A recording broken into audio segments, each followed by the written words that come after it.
بسم اللہ الرحمن الرحیم۔ السلام علیکم۔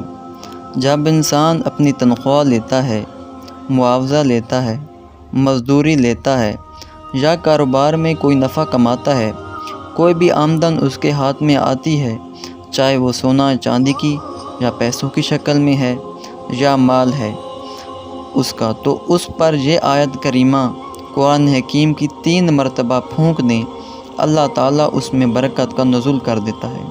اللہ اس میں سے شر اٹھا لیتا ہے اور اس میں اتنی برکت ہوتی ہے کہ وہ اس کی تمام ضروریات کے لیے کافی ہوتی ہے۔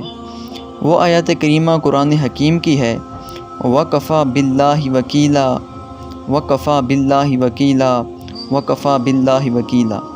یہ 3 مرتبہ تنخواہ پر پڑھ کر پھونک دیں یا جو نفع اس پر پڑھ کر پھونک دیں، اللہ تبارک و تعالی اس میں برکتیں لے کر آئے گا، شر کو اٹھا لے گا اور آپ کے لیے اس سے زیادہ ہر مرتبہ اللہ کی طرف سے انعام برکت کی شکل میں، اور وہ پیسے آپ کے گھر میں نقصان کا نہیں بلکہ محبت کا اور فائدے کا باعث بنے گا۔ ہماری ویڈیو دیکھنے کے لیے بہت شکریہ۔ اگر ویڈیو پسند آئے تو لائک ضرور کریں اور اپنے دوستوں کو شیئر کرنا مت بھولیے۔ والسلام علیکم ورحمۃ اللہ وبرکاتہ۔